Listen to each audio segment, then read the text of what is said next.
আমি শহীদ জিয়ার স্ত্রী, আপনি নিশ্চিত থাকতে পারেন আমি বেগম খালেদা জিয়া জীবিত থাকা অবস্থায় এই দেশে ইসলামের বিরুদ্ধে কোনো কিছু করতে দেব না। আমি ক্ষমতায় থাকা অবস্থায় এই দেশে ইসলাম বিরোধী কোনো আইন পাশ করা হবে না। আল্লাহু আকবার। আল্লাহ ইসলামের বিরুদ্ধে কোনো কাজ করেন নাই, কখনো আলেমদেরকে নির্যাতন করেন নাই। বরাবর তিনি ছিলেন ইসলাম প্রিয়, আলেম প্রিয়। ওনার বাড়িতে ডিউটি করা একজন প্রশাসনের দায়িত্বশীল ভাই বলেছেন যে আমি দেখেছি ম্যাডাম নিয়মিত 5 ওয়াক্ত সালাত আদায় করতে। আল্লাহু আকবার। সে দেশনেত্রী বেগম খালেদা জিয়া মুমূর্ষু অবস্থায় হাসপাতালে ভর্তি, আইসিইউতে ভর্তি হয়ে আছে। আল্লাহর বান্দি, জানি না কতদিন এই পৃথিবীর জমিনে জীবিত থাকবে, কিন্তু আমরা দোয়া করতেছি আল্লাহ যেন তার এই বান্দিকে শেফায়ে কামেলা আজলা দান করেন, সুস্থতার নিয়ামতে ধন্য করেন। আল্লাহ যেন তার হায়াতটাকে লম্বা করেন। চিল্লায় বলেন আমিন। এদেশের কল্যাণে যত ভালো কাজ করেছেন আল্লাহর এই বান্দি, আল্লাহ যেন সেই ভালো কাজের ওসিলায় তাকে মাফ করে দেন। একটু চিল্লায় বলেন না আমিন।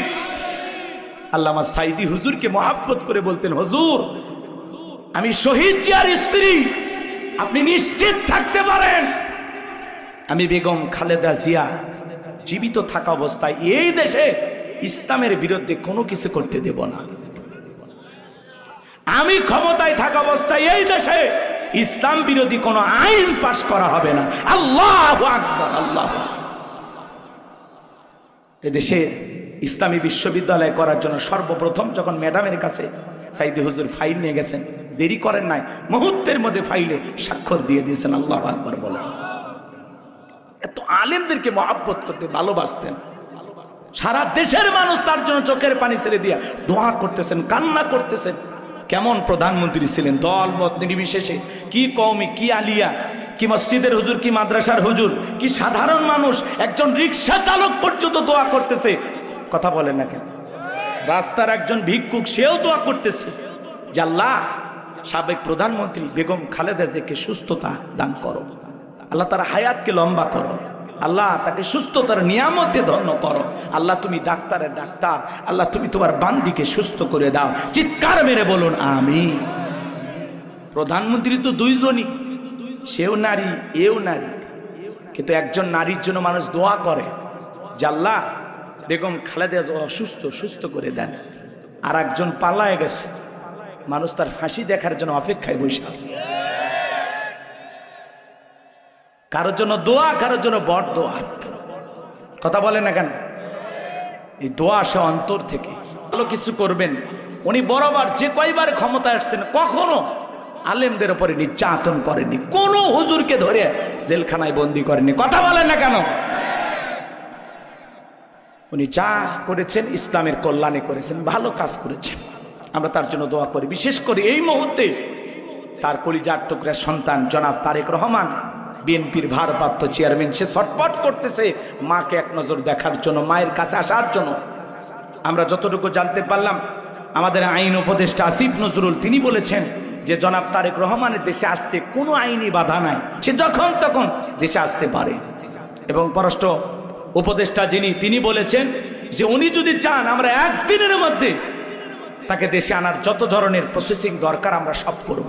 উনি চাইলে যখন আমাদেরকে কল করবেন যে আমি দেশে আসতে চাই, আমরা তারেক রহমানের দেশে আসার ব্যবস্থা করব। এরপরেও উনি অনেক টেনশনে আসতে পারতেছেন না, তবে আল্লাহর কাছে আমরা দোয়া করতেছি আল্লাহ যেন বেগম খালেদা জিয়াকে সুস্থ করে দেন। একটু জোরে বলেন আমিন। আর একটু জোরে বলেন আমিন। শোনেন, একজন মমতাময়ী প্রধানমন্ত্রী বেগম খালেদা জিয়া, তার জন্য মানুষ দিল থেকে দোয়া করতেছে। বিএনপির এক নেতা বক্তব্য দিতে গিয়ে বলতেছে যে আমি যতটুকু আশা করি যে বেগম খালেদা জিয়ার যে জানাজা, সেটা হলো বাংলাদেশের ইতিহাসে সবচেয়ে বড় জানাজার নামাজ হবে, সবচেয়ে বেশি লোক সমাগম হবে। আমরা দোয়া করি তিনি বেঁচে থাক। কথা বলেন। আর বিএনপির এক নেতা বক্তব্য দিতে গিয়ে বলতেছে তার দোয়া মাহফিলে, তার সুস্থতা কামনায় উনি দেখে জানাজা পর্যন্ত পৌঁছে গেছে। আসলে কি এদের কাছে এর চাইতে বেশি কিছু আশা করা যায়? এ জোরে বলেন। উনি বলতেছেন বেগম খালেদা জিয়া যদি মারা যায় সবচাইতে বড় জানাজা হবে। বাংলাদেশের এমন কোন মাঠ নাই যে মাঠে তার জানাজার নামাজে লোক ধরবে। আপনার আবেগকে আমরা শ্রদ্ধা করি, কিন্তু এই সময় এই আবেগ এটা চলবে না, এটা কোনো নেতার বক্তব্য হতে পারে না। কথা বলেন ঠিক কিনা? এজন্য ভাই, আমরা সারা দেশের মানুষ দোয়া করতেছি আল্লাহ যেন ওনাকে সুস্থ রাখেন, ভালো রাখেন, আর আপনি জানাজায় চলে গেছেন। কথা কন নাকি আপনারা? এদের মাথায় কিচ্ছু নাই। তো আল্লাহ যেন তার এই বান্দিকে হেফাজত করেন। একটু জোরে বলেন আমিন। সুস্থ করে দেন, জোরে বলেন আমিন। সম্মানিত ভাইয়েরা আমার, আমি যে কথা বলতে চাচ্ছিলাম বাজার, তাহলে নেককার বান্দা যারা কবরের প্রশ্নের উত্তর দিতে পারবে তারা, কথা বলেন ঠিক কিনা? কিন্তু যারা গুনাহগার নাফরমান এরা উত্তর দিতে পারবে না। তাহলে কবরের 1 নাম্বার প্রশ্ন, মার রব্বুকা, তোমার রব কি? রব সম্পর্কে প্রশ্ন আছে না নাই? তাহলে জীবনের সব জায়গায় রব, সব জায়গায় রব।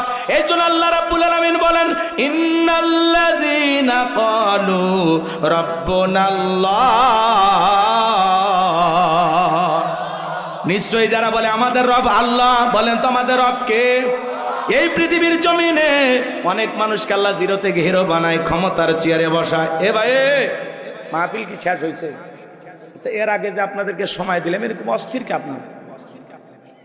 এলা আওয়ামী লীগ করে? ও, বেগম খালেদা জিয়ার দোয়া করছে, দোয়া তো শেষ হয়ে গেছে, এখন তার উঠে লাভ হবে না। এই ছেলে, কই যাবা? জান্নাতের টিকিট কনফার্ম নাকি?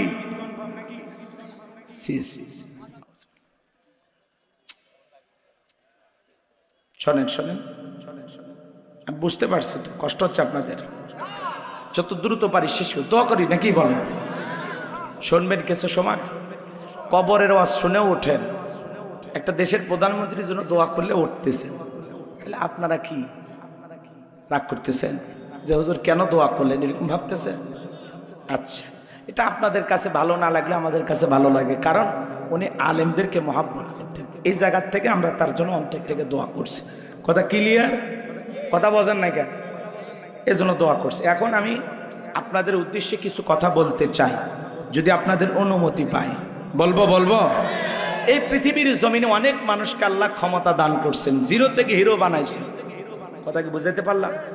জিরো থেকে হিরো বানাইছে। চাওয়ালা থেকে প্রধানমন্ত্রী বানায় কি? নিঃস্ব অসহায় পৃথিবীতে কেউ বেঁচে নাই, সেই মানুষটাকে প্রধানমন্ত্রী বানায় কি? আল্লাহ। কিন্তু সেই মানুষগুলোই ক্ষমতার দাম্ভিকতায়, অহংকারে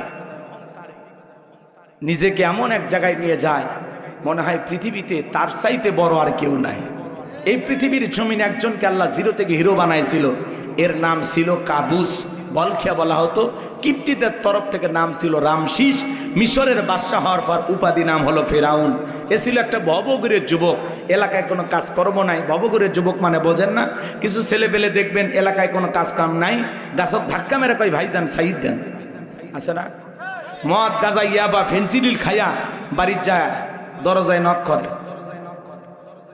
স্ত্রী দরজা খুলে দিছে। সেলিমের বাপ, তুমি ঢোলকা? কয় মা তুই বুঝবো না, আজ একটু বেশি পরিমাণে মাল খাসি। এরকম নেশাগ্রস্ত মানুষ আছে না? না, কিছু কিছু ছেলে পেলে দেখেন না, সন্ধ্যা হলে ঘরের দরজা বন্ধ করে জিকির করা, ইজ্ঞাবা ইজ্ঞাবা ইজ্ঞাবা। মা বাবা চিন্তা করে, বাবা এটা কিসের ট্যাবলেট? জ্বর সর্দি গলা ব্যথা, কি খাবি বল? তখন বলতেছে কিচ্ছু বোঝার দরকার নাই, টাকা দে, নইলে তোর মাথা ফাটাবো। পিতা মাতা তখন বাধ্য হয়ে টাকা দেয়। এই সন্তানেরাও এই টাকা পাইয়া ইয়াবা ফেন্সিডিল গাঁজা মদ কিনা খায়। হে ঝিনাইদহের যুবকেরা, যারা ইয়াবা ফেন্সিডিল গাঁজা মদ কিনা খায়, সমাজের মানুষ তাদেরকে কি সম্মান করে? কি বলে? টোকায়, নেশাখোর। কথা বলে, যে নেশা করে সে ভালো স্বামী হতে পারে না, ভালো বাবা হতে পারে না, সমাজের ভালো মানুষ হতে পারে না। এই জন্য